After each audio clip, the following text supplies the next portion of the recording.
चलिए समय ना गवाते हुए हम लोग चलते हैं अपने टॉपिक के पहले पड़ाव पे। तो पहला पड़ाव जो हमारा था, हमने क्या पढ़ना था? क्या पढ़ना था? नर जनन तंत्र। नर जनन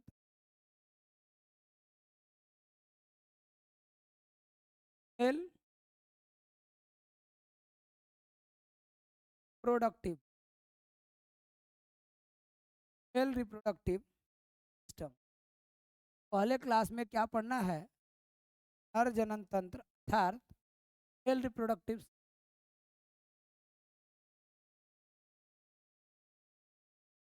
ठीक है,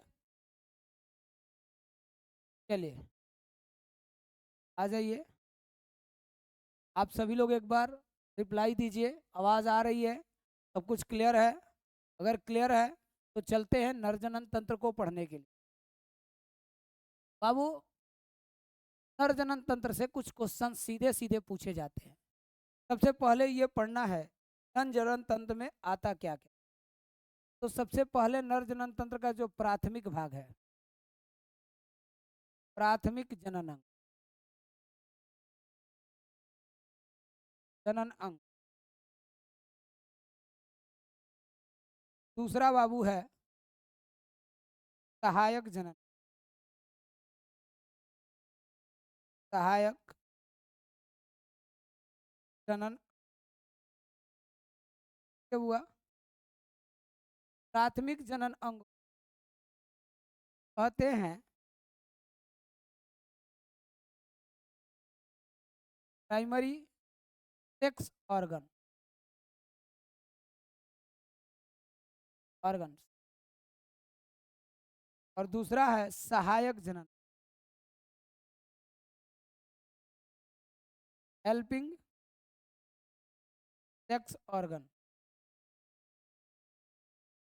ठीक है हुआ? प्राथमिक जनन अंग और सहायक जनन। तो प्राथमिक जो जनन अंग है, नर जनन अंग के अंदर मुख्य रूप से क्या आता है हुआ? के अंदर मुख्य रूप से क्या आता है? अंग्रेजी है, अंग्रेजी इसका क्या है? टेस्ट। कोई दिक्कत यहाँ तक? बोलिए। इस टेस्टेस के अंदर कुछ चीजें होंगी जो प्राथमिक जनन अंग। क्या क्या होंगे बाबू? टेस्टेस के अंदर क्या होंगे? तो टेस्टेस की संख्या जो होगी, एक जोड़ी होगी। एक जोड़ी, एक जोड़ी बोले तो दो। अभी बेसिक जब समझ लेंगे तो एडवांस में हम। अब जो बाबू टेस्टेस है, इसके अंदर क्या होता है? वृषण कोष। क्या होता है? वृषण कोष। जो टेस्टेस है उसके अंदर नहीं, उसके बाहर है। टेस्टेस के अंदर वृषण खांच या पाली बोल, पालिका, वृषण पालिका या वृषण पाली भी कह सकते हो आप। वृषण पालिका। इसके बाद दूसरा आता है रेटे टेस्टिस। दूसरा आता है रेटे वृषण। के बाद आता है प्रवाहिकाएं। और आता है प्रजनन नलिका। के बाद आता है लीडिंग कोशिका। और एक और चीज आता है टेस्ट, जो है सर्टोली।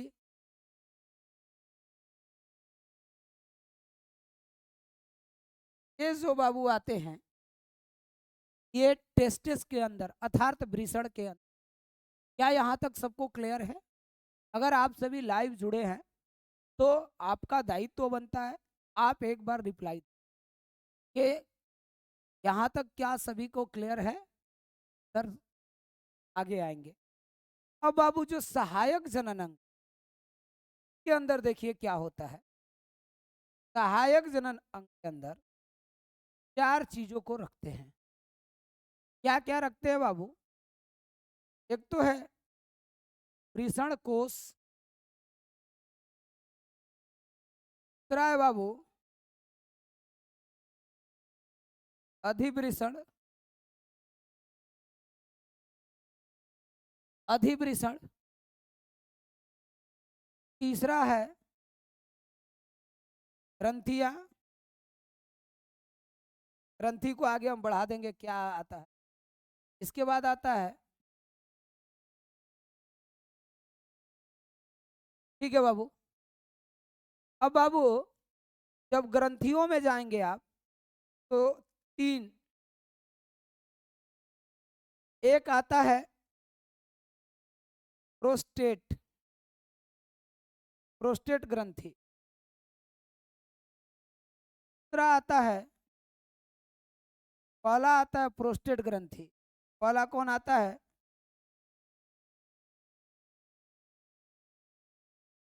प्रोस्टेट ग्रंथि,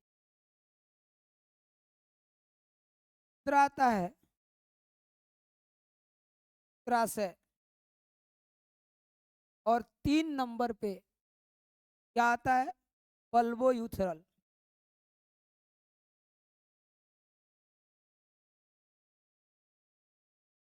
बल्बोयूथरल ग्रंथि,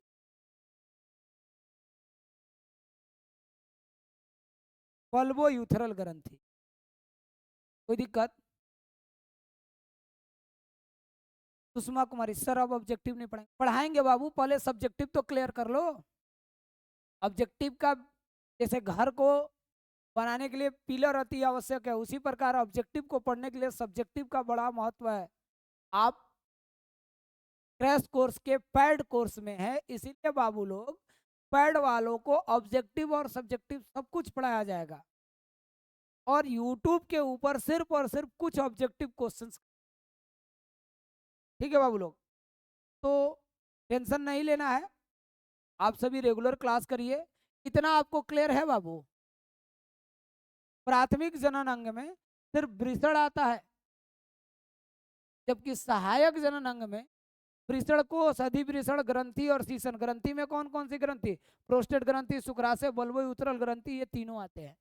यहाँ तक क्या आपका क्लियर है? अगर है एक बार यस करिए, बाकी पीडीएफ में अपने जो है फोल्डर पे डाल दूंगा ताकि आपको किसी प्रकार क्लियर है। अगर हाँ तो आगे बढ़ा जाए, बोलिए जल्दी, यस लिखिए अगर क्लियर है तो। चलिए ठीक है, आगे आते हैं।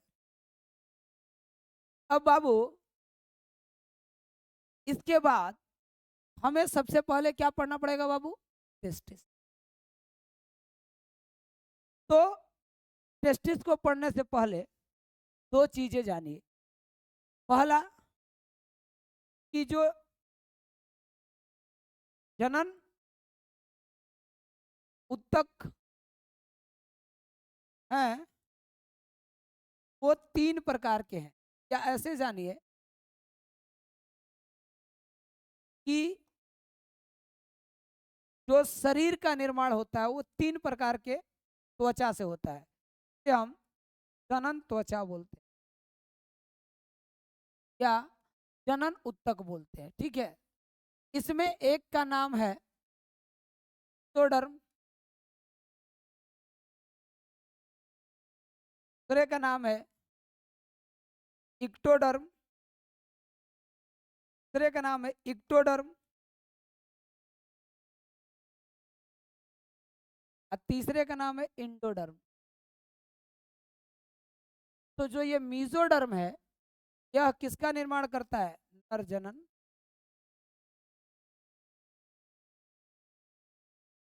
क्या ऑब्जेक्टिव बनेगा बउआ? नर जनन तंत्र का निर्माण किससे होता है बउआ? मीजोडर्म से। ठीक है बुआ, नर जनन तंत्र का निर्माण किससे होता है बउआ? मीजोडर्म से होता है। एंडोडर्म से। तो आपको जो है शेयर कर दे रहे हैं लिख करके। पहला नोट क्या हो गया? पहला नोट हो गया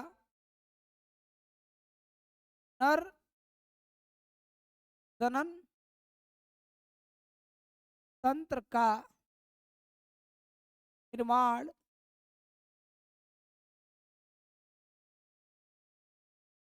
मध्य जनन तक से। पहला बात समझ में आएगा हुआ आप लोग को?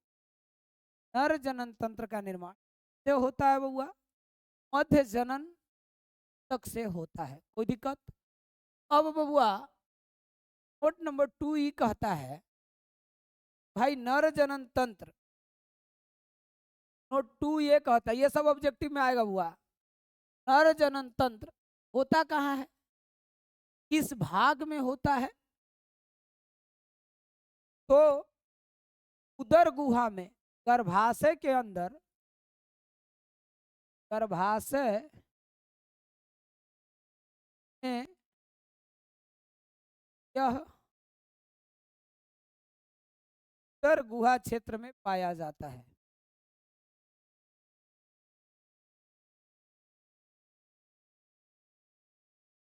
उपस्थित होता है, उदर गुहा में उपस्थित होता है। तो 7वें माह में,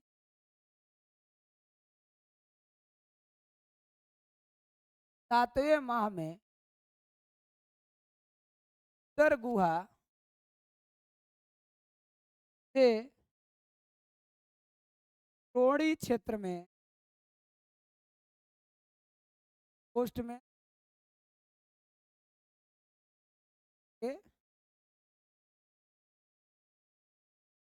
उदर गुहा से श्रोणि क्षेत्र में तरता है।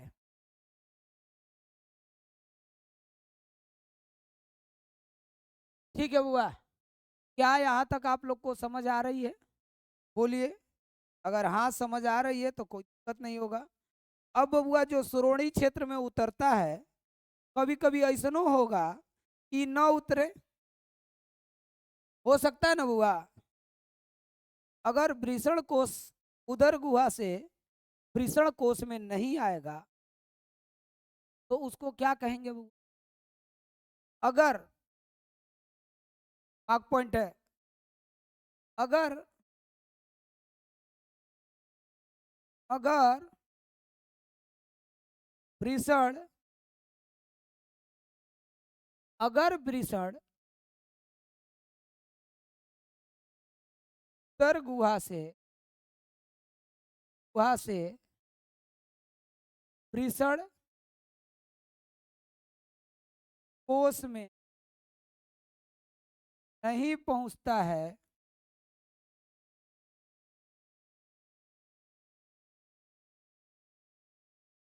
तो इसे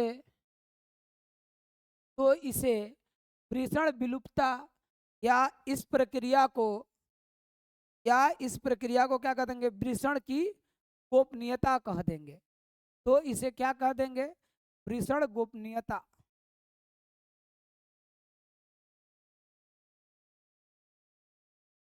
ये क्या कहा जाता है? वृषण गोपनीयता कहते हैं। ठीक है हुआ।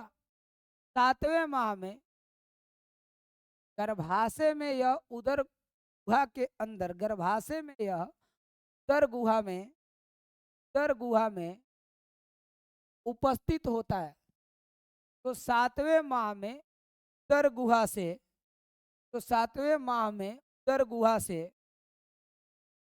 उदर गुहा से श्रोणि क्षेत्र में, मतलब शरीर के बाहर उतरता है। कोई दिक्कत यहाँ तक हुआ? अब हुआ अगर नहीं उतर पाया तो उसे वृषण गोपनीयता कहते। ठीक है, इतना समझने के बाद बुआ हम लोग चलते हैं वृषण, हम लोग चलते हैं कहाँ? वृषण। क्या पढ़ने वाले हैं? अंग्रेजी है टेस्टिस। क्या है? टेस्टिस। क्या अंग्रेजी है? टेस्टिस।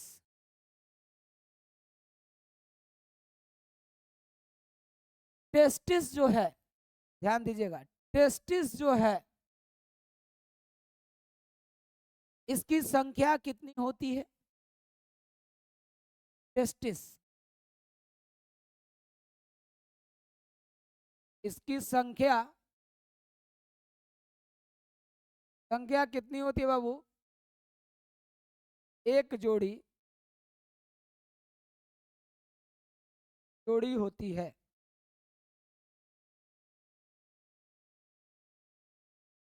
ठीक है, तथा, या इसको यहीं पर रोक देते हैं, संख्या कितनी हो गई? एक जोड़ी। कब हुआ? आकार कैसा होगा? आकार कैसा होगा? अंडाकार। अंडाकार में क्या हो जाएगा? लंबाई होगा 4 से 5 सेंटीमीटर और चौड़ाई होगा 2 से। अगर यहीं पर कुछ जानने का मन कर दे, यहीं पर वजन भी जान लो। वजन वजन 70 से 110 ग्राम के। ठीक है हुआ, यहां तक बोलिए वजन। ठीक है, अब वृषण के बाहर बाहर का परत वृषण कोश कहलाता है, जहां वृषण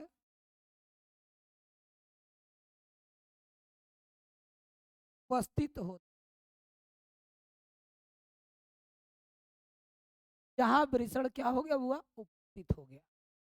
अब हुआ, यहां तक तो समझ में आ गया। चलिए भाई, वृषण जो है वृषण कोश, और वहीं पर वृषण वृषण कोश को एक और नाम से जानते हैं, क्या जानते हैं?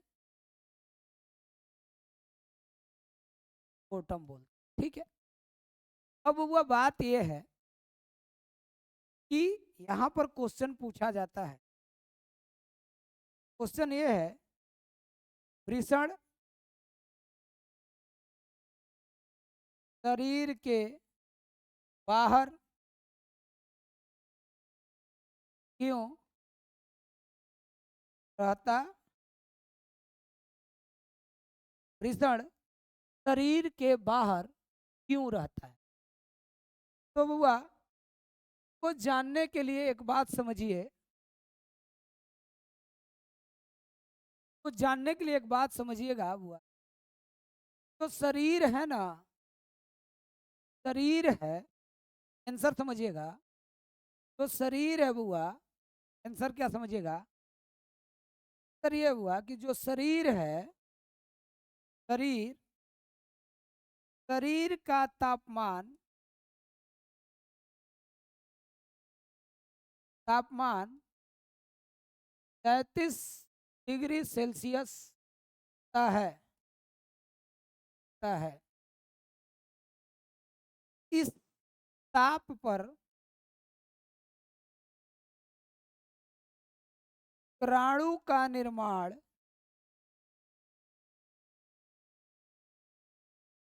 प्राणु का निर्माण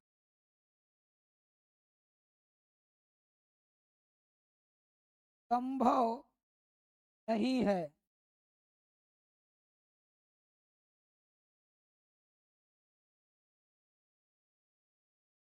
क्योंकि प्राणु निर्माण के लिए प्राणु निर्माण के लिए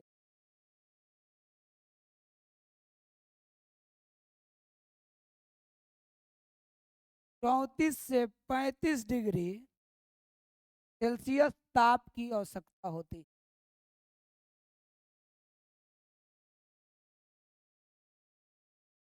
कितना डिग्री ताप चाहिए? 34 से 35 डिग्री ताप चाहिए। तो इस ताप को बनाए रखने, ताप को बनाए रखने, बनाए रखने तथा प्राणु जनन के लिए, जनन के लिए वृषण बाहर होता है। ठीक है बुआ, यहां तक क्या आप लोग को क्लियर रहेगा? अब वृषण बुआ जब बाहर हो गया तो आइए वृषण के आकार और उसकी संरचना का अध्ययन करते, किस प्रकार से वृषण कितने आकार का होता है। हाँ तो आ ही गया है। अब नेक्स्ट की ओर चलते हैं बाबू। देखिए तो वृषण है बाबू, वो कैसा होता है? अंडाकार होता है। ठीक है, और इसके बाहर, के बाहर एक परत होता है इस तरह,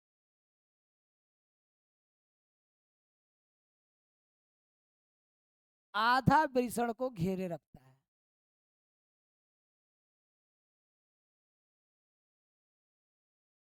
ठीक है, अब इसी प्रकार वृषण के अंदर, इसी प्रकार वृषण के अंदर भी एक परत होता है। इसी प्रकार वृषण के अंदर भी एक परत होता है।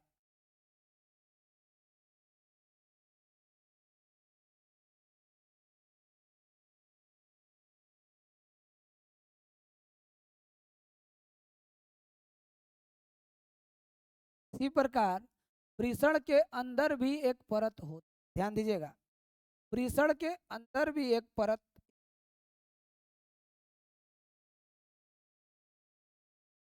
ठीक है, ये और ऊपर। अब इस परत के अंदर इस तरह की संरचना है।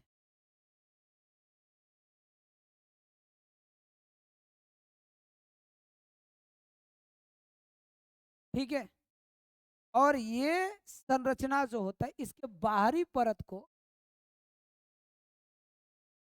के बाहरी परत को ट्यूनिका, बाहरी परत को ट्यूनिका वेजेनेलिस,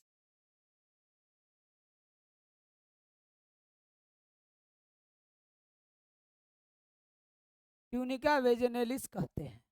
ठीक है बुआ, जबकि इसके आंतरिक परत को, अंदर वाले परत को ट्यूनिका एल्बुजिनिया कहते हैं।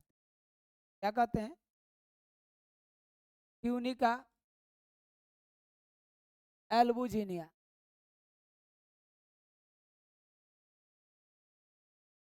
अब ध्यान दीजिएगा, इस खांच को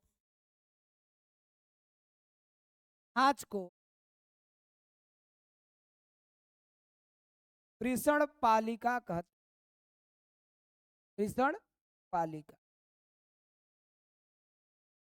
तो बबुआ एक वृषण में वृषण पालिका की संख्या, संख्या 250 होता है। कितना होता है? 250। और प्रत्येक वृषण पालिका में, प्रत्येक वृषण पालिका में इस तरह की एक जटिल, ज्यादा कोलाइडी संरचना वाला, एक इस तरह का कोलाइडी संरचना वाला इस तरह का पाइप पाया जाता है। इस तरह का कोलाइडी संरचना वाला क्या पाया जाता है बाबू? पाया जाता है। ये पाइप ऐसा हो, और ये सारे पाइप इस तरह से जुड़ते हैं और ये इस तरह का खांच बनाते हैं। इस तरह का ये खांच बना, और ये खांच ये इस तरह का ब्लॉक्ड होता है, और यहाँ से ये इस शुक्राणु कैसे बाहर निकल। तो जो वृषण के अंदर ये पाइप पाया जा रहा है, ये पाइप, इस पाइप को हम कहते हैं शुक्र जनन नलिका। क्या कहते हुआ? शुक्र जनन। इन शुक्र जनन नलिकाओं की संख्या 1 से 3 होती है एक पाली में। तो कुछ चीजें समझेंगे। एक पाली में, पालिका में 1 से 3 क्या होते हैं? शुक्र जनन नलिका होते हैं। 1 से 3 शुक्र जनन नलिका होते हैं। ठीक है बुआ? कितने शुक्र जनन नलिका हो गए? कितने शुक्र जनन नलिका हो गए? 1 से 3 शुक्र जनन नलिका हो गए। तो इस प्रकार एक वृषण के अंदर कुल शुक्र जनन नलिकाओं की संख्या कितनी हो गई? कुल शुक्र जनन नलिकाओं की संख्या कितनी हो गई? शुक्र जनन नलिकाओं की संख्या, नलिका की संख्या कितनी हो गई बुआ? 700 से तो 750। कितनी हो गई? 700 से 750। इस तरह से शुक्र जनन नलिका की संख्या। ठीक है बुआ? तो वृषण का सबसे बाहरी परत क्या कहलाता है बुआ? वृषण का सबसे बाहरी परत क्या कहलाता है? अगर कोई पूछ ले वृषण का सबसे बाहरी परत क्या कहलाता है, वृषण का सबसे आंतरिक परत क्या कहलाता है? बताइए। वृषण का सबसे आंतरिक परत क्या कहलाता है? वृषण के अंदर स्प्रिंग जैसी संरचना होती है, तो क्या कहते हैं? शुक्र जनन नलिका। तो बबुआ शुक्र जनन नलिकाओं की संख्या क्या हो गई? वृषण पालिका क्या है? वृषण कैसा है? अगर यहाँ से यहाँ तक इसकी देखोगे लंबाई, तो लंबाई कितनी हो गई?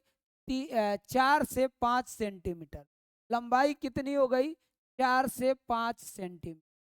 चौड़ाई देखोगे कितनी हो गई? 2 से 3 सेंटीमीटर। वजन कितना हो गया? वजन 70 से 110 ग्राम। तो यहाँ तक क्या आप लोगों को क्लियर है? अगर क्लियर है तो यस लिखिए। ये समझ में आ जाएगा। वृषण का सबसे बाहरी परत कौन हो गया भाई? ट्यूनिका वेजिन। वृषण का आंतरिक परत कौन हो गया भाई? आंतरिक परत कौन हो गया? आंतरिक परत ये वाला, ये वाला। तो क्या कहते हैं? ट्यूनिका। ये वाला ट्यूनिका। तो क्या कहते हैं बाबू हम? ट्यूनिका वाले परत को हम क्या कहते हैं? Tunica albuginea. इसके अंदर जो खांच है, इसकी संख्या क्या बनाई गई है? ये देखो, 1 नंबर, 2, 3, 4, 5। तो क्या कहते हैं हम लोग? वृषण पालिका कहते हैं। क्या कहते हैं? वृषण पालिका कहते हैं। वृषण पालिका की संख्या कितनी हो गई बाबू? कितनी हो गई? 250। और प्रत्येक वृषण में 1 से 3 शुक्र जनन नलिकाएं पाई जाती है। इस प्रकार शुक्र जनन नलिकाओं की संख्या कितनी हो गई बाबू? 700 से 700। ये वृषण का बेसिक। अब थोड़ा अंदर चलते हैं। तो जो वृषण है उसका काम क्या है? देखो, वृषण इन सब चीजों को रख लिया।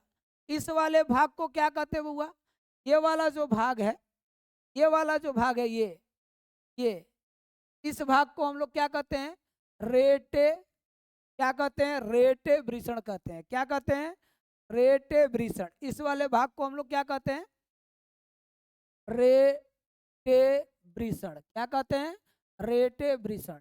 और जो यहां से आगे लेके जाएगा प्रवाहिका, क्या होगा? प्रवाहिका। शुक्राणु को आगे ले जाने का काम किसका है? प्रवाहिका। रेटे वृषण से अधिवृषण तक। ये जो ट्यूब दिख रहा है ना, ये जो ट्यूब दिख रहा है, ये पाइप, यहाँ से एक पाइप बना रही है, ये पाइप, ये पाइप जो है ये क्या है? शुक्रवाहिका। अब यहाँ से ये शुक्राणु को अधिवृषण के अंदर छोड़े। यहाँ से ये शुक्राणु को कहाँ छोड़ेगा? अधिवृषण के अंदर छोड़े। और अधिवृषण से शुक्राणु को उठा के ले जाने का काम किसका है? शुक्र नलिका।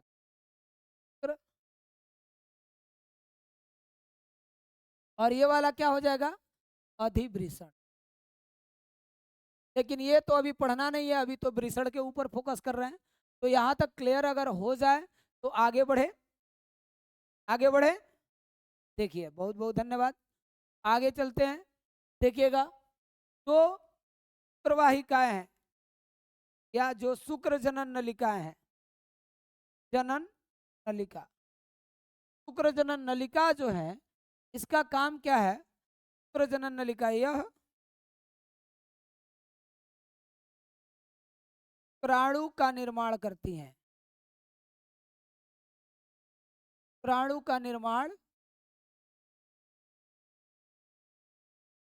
ठीक है, यह शुक्राणु का निर्माण करती है। शुक्र जनन नलिका शुक्राणु का निर्माण करती हैं। अब ये जो शुक्राणु का निर्माण करती हैं, इनके साथ साथ एक और कोशिका इसमें पाया जाता है, कहा जाता है शुक्र जनन जनन नलिका, नलिका के साथ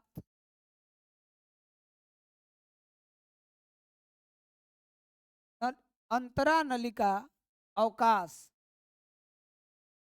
अंतरा नलिका अवकाश क्षेत्र होता है।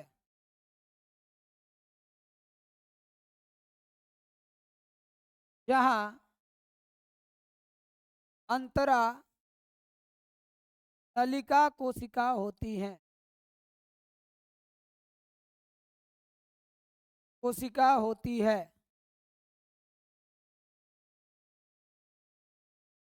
इसे लीडिंग कोशिका या इसे लीडिंग कोशिका, लीडिंग कोशिका कहा जाता है। दुगो बात याद रखिएगा, लीडिंग कोशिका कहते हैं। तो जब आप लीडिंग कोशिका को समझेंगे तो आप आगे पढ़ेंगे कि इसके द्वारा किस प्रकार टेस्टोस्टेरोन, एंड्रोजन जैसे हार्मोन को स्रावित किया जाता है, इसके कारण से नर के लैंगिक लक्षण जैसे हमारा दाढ़ी मूछ आ जाना, है ना, आवाज का भारी हो जाना, ये वाला भाग शोल्डर का चौड़ा हो जाना, है ना, ये टेस्टोस्टेरोन के कारण ही और ये टेस्टोस्टेरोन कहाँ से स्रावित होता है हुआ? लीडिंग को। तो आगे जो क्लासेज हो, सत्यम कुमार चौबे, गुड इवनिंग बाबू। टाइमिंग जो है 5 से 6 बायोलॉजी का हो गया है, काइंडली सभी को इन्फॉर्म करिए कल से 5 से 6 में ही। तो ये जो बाबू है लीडिंग कोशिका या आगे की चीज मैं नेक्स्ट क्लास में शुक्र जनन नलिका से पढ़ाऊंगा, ठीक है।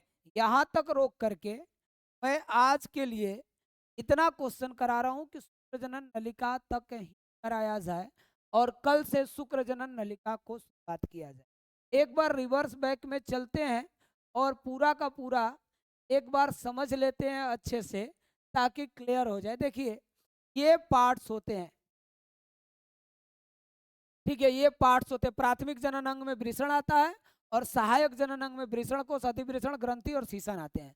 अगर वृषण के अंदर जाइएगा तो वृषण पालिका, रेटे वृषण, शुक्रवाहिका, लीडिंग कोशिका, शुक्रजनन नलिका और सर्टोली कोशिका। जबकि अगर आप सहायक कोशिकाओं में जाएंगे तो वृषण कोष, अधिवृषण ग्रंथि और क्या पाया जाएगा बउआ? शीसन पाया जाएगा। इसमें प्रोस्टेट ग्रंथि, शुक्राशय और बल्बो यूथरल पाए। यहाँ तक अगर क्लियर हो तो दूसरा पेज पे हम लोग आते हैं। दूसरा पेज में हमने पढ़ा है कि जो नर जनन तंत्र का निर्माण होता है वो मध्य जनन उत्तक से होता है। मध्य जनन उत्तक को हम लोग क्या कहते हैं? मिजोडर्म। क्या बोलते हैं? मिजोडर्म बोलते हैं। मिजोडर्म भी कई बार परीक्षा में पूछ लेता है। मध्य जनन उत्तक को क्या बोलते हैं? मिजोडर्म होते हैं।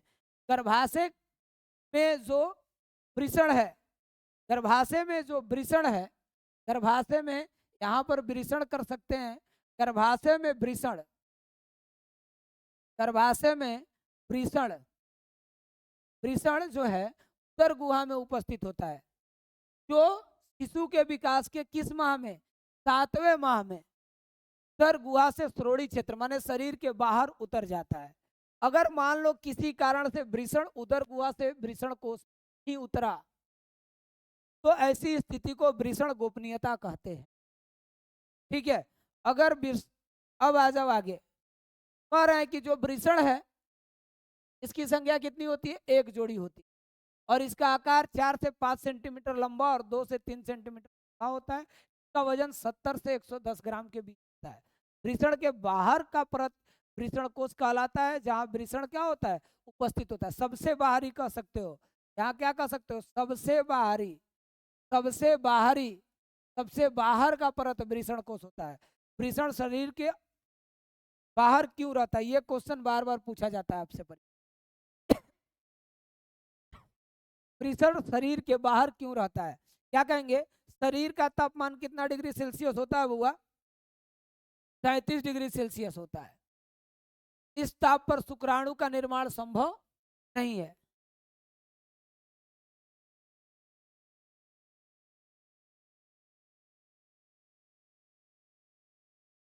बाबू पीयूष ग्रंथि से टेस्टोस्टेरोन नहीं स्रावित होता है बच्चा, बात को समझिएगा बच्चा।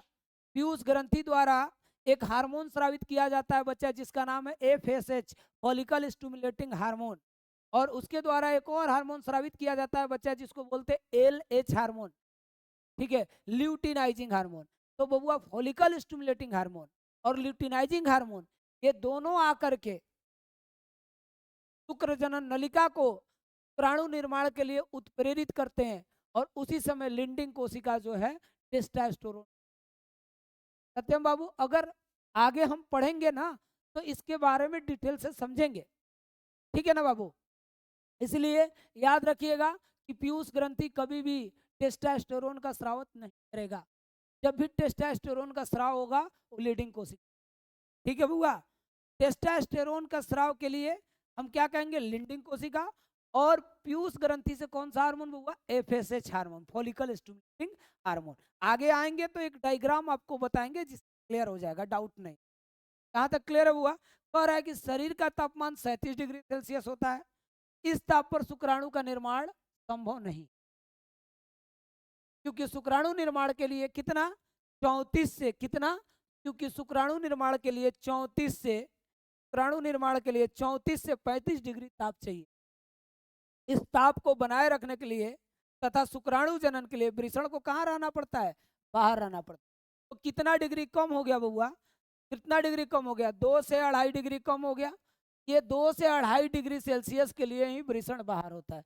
इसीलिए ठंडे के दिनों में वृषण जो होता है सिकुड़कर छोटा हो जाता है और गर्मियों के दिनों में वृषण जो है वो बड़ा हो जाता है।